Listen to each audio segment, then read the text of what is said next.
औज़ुबिल्लाहिमिनश्शैतानिर्रजीम बिस्मिल्लाहिर्रहमानिर्रहीम। अस्सलामुअलैकुम व्यूवर्स, कैसे हैं आप सब। उम्मीद करती हूँ आप सब खैरियत से होंगे। जी तो व्यूवर्स, आज हम आपको बताएंगे कि शेयर मार्केट क्या है और ये कैसे सिस्टम चलता है। हम आपको बताएंगे कि किस तरह ये सिस्टम वर्क करता है, किस तरह की अपॉर्चुनिटी हमें प्रोवाइड करता है और किस तरह हम इससे पैसे कमा सकते हैं और इसके क्या एडवांटेजेस हैं और क्या डिसएडवांटेजेस हैं, ये आज हम आपको डिटेल में इस वीडियो में बताने जा रहे हैं। तो उससे पहले सब्सक्राइब कर दें हमारे चैनल को, लाइक कर दें वीडियो को और कमेंट में ज़रूर बताएं। चलें जी, स्टार्ट करते हैं आज की वीडियो, जो कि पर्सनली मेरी भी फेवरेट है और बहुत बहुत ज़्यादा इन्फॉर्मेटिव भी है। आप इसको एंड तक देखेंगे तो आपको इससे ज़रूर फ़ायदा होगा। ये वीडियो आपकी फ़ाइनेंशियल एजुकेशन के लिए बहुत ज़रूरी है, क्योंकि हमें किसी भी स्कूल या कॉलेज में फ़ाइनेंशियल एजुकेशन दी ही नहीं जाती। शेयर मार्केट, स्टॉक मार्केट और इक्विटी मार्केट, ये तीनों एक ही सिस्टम के डिफरेंट सोर्सेज हैं, जिनके थ्रू हम किसी भी कंपनी के शेयर इजीली परचेज और सेल कर सकते हैं। किसी भी कंपनी के शेयर परचेज़ करने का मतलब होता है कि अपने कुछ परसेंट का शेयर मीन्स कि कुछ हिस्सा आपका हो जाता है उस कंपनी में, मतलब कि कुछ परसेंट के आप ऑनर बन जाते हैं उस मुतलका कंपनी के जिसके आपने शेयर परचेज़ किए होते हैं। जी दोस्तों, जब भी किसी कंपनी के शेयर परचेज़ करते हैं तो उस कंपनी के प्रॉफिट और लॉस दोनों में आप हिस्सेदार, यानी कि अगर उस कंपनी का प्रॉफिट होता है तो आपको भी प्रॉफिट होगा और अगर उसको लॉस होता है तो कुछ परसेंट का लॉस जो होगा वो आपको भी बेयर करना पड़ेगा। आज हम आपको इसकी एक सिंपल एग्जांपल पेश करते हैं।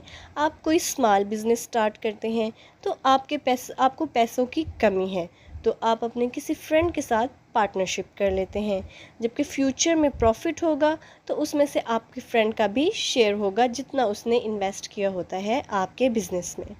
बिल्कुल यही बारी बारी कंपनीज़ में या फिर बहुत लार्ज कंपनीज़ जिनकी होती हैं उनमें भी सेम होता है कि उनको कैपिटल की ज़रूरत होती है। वो शेयर मार्केट में जाते हैं और अपनी कंपनीज़ के शेयर स्टॉक मार्केट में सेल कर देते हैं, जिसे कोई भी इजीली परचेज़ कर सकता है।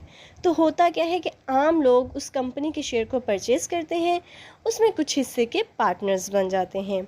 शेयर मार्केट का स्टार्ट दोस्तों हुआ है आज से 400 साल पहले, नियरली अबाउट 16 में, जब डच ईस्ट इंडियन कंपनी, जिसे ब्रिटिश ईस्ट इंडियन कंपनी भी कहते हैं, उसने इस शेयर के स्टार्ट किया था, जो world wide import export system हुआ करता था। तो ईस्ट इंडिया कंपनी दूसरे कंट्रीज़ में शिप भेजा करते थे और उस टाइम उनको जो पैसे की शॉर्टेज होती थी तो वो लोगों को कहते थे कि इन्वेस्टर इसमें इन्वेस्ट करें अपनी कमी को पूरा करने के लिए। जब ये शिप ट्रेडिंग करके वापस आएगी, जो भी इंपोर्ट करके लाएंगे उस पर जितना प्रॉफिट आएगा कुछ हिस्सा इन्वेस्टर को मिलेगा। समटाइम ऐसा होता था कि कुछ शिप्स पानी में ख़राब हो जाती थी, डूब जाती थी, या इंपोर्ट एक्सपोर्ट पे लॉस आ जाता था, जो कि एक श्योरली बातें हो जाता है बिज़नेस में। तो फिर क्या हुआ, तो ईस्ट इंडिया कंपनी ने इन्वेस्टर को कन्विंस किया कि वो एक ही टाइम पे डिफरेंट शिप्स पे इन्वेस्ट करें ताकि ज़्यादा प्रॉफिट आए। अगर किसी एक शिप पे लॉस हो जाए तो बाकी शिप्स पे उनको प्रॉफिट मिले, ठीक है, जिसको फिर इन्वेस्टर्स ने मान लिया, डिफरेंट शिप में इन्वेस्ट करना स्टार्ट कर दिया, जिसके बाद उनको अच्छा खासा प्रॉफिट आने लगा, जिससे इन्वेस्टर भी खुश थे और लोग भी इस तरफ आ रहे थे। वो शिप में इन्वेस्टमेंट करते और उसके आने तक का वेट करते। ऑलमोस्ट 6 मंथ से 1 साल तक शिप आएगी, उनको उसमें से प्रॉफिट शेयर मिलेगा। उनकी इन्वेस्टमेंट पे इस तरह से स्टार्ट हुआ था ये शेयर मार्केट का सारा सिस्टम। जी व्यूवर्स, फिर ये सिस्टम डिज़ाइन होता गया और हर कंट्री ने ये सिस्टम स्टार्ट कर दिया, जिसको फिर बाद में स्टॉक एक्सचेंज का नेम दे दिया गया, जिसमें कंपनीज आके अपने शेयर सेल करने लग गए और लोग उनमें इन्वेस्ट करते गए, जिससे कंपनी को कैपिटल मिल जाता था और शेयर होल्डर को उनके रिटर्न्स, जिससे दोनों पार्टीज़ हैप्पी होती थीं। हर कंट्री में स्टॉक एक्सचेंज की बिल्डिंग्स होती हैं, जो कि 2 टाइप्स में उनको डिवाइड कर दिया जाता है। फर्स्टली होती है primary market and second one होती है सेकेंडरी मार्केट। प्राइमरी मार्केट दोस्तों वो मार्केट है जहाँ पे कंपनीज आके अपने शेयर सेल करती हैं। ये कंपनीज़ के ऊपर डिपेंड करता है कि वो कितनी प्राइस रखते हैं शेयर की, बट ये डिपेंड करता है सप्लाई पर भी और डिमांड पर भी। ऑब्वियसली पता है डिमांड होगी तो प्राइस ज़्यादा होगी। अगर शेयर की डिमांड ज़्यादा है उसकी प्राइस ज़्यादा होगी, डिमांड कम है तो प्राइसेस कम होगी। डिमांड और सप्लाई बहुत ज़्यादा मैटर करती है।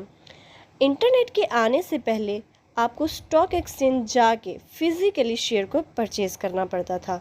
अगर आप किसी भी कंपनी के शेयर में इन्वेस्ट करना चाहते हैं तो आपको फ़िज़िकली वहाँ पे जाना पड़ता था, लेकिन अब ये सब बहुत आसान हो गया है।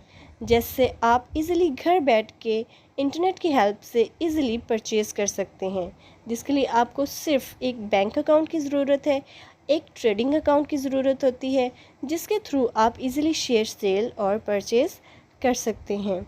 बट ये बहुत ज़्यादा रिस्की है दोस्तों। अगर आप इस इजीली अर्निंग कर सकते हैं इस मेथड से तो आपको लॉस भी हो सकता है, और ये बहुत ज़्यादा रिस्की वॉलेटाइल मार्केट है। विदाउट रिसर्च किसी भी कंपनी में कभी भी इन्वेस्ट ना करें। उम्मीद है दोस्तों आपको आज की वीडियो बहुत ज़्यादा इन्फॉर्मेटिव लगी होगी और बहुत ज़्यादा पसंद आई।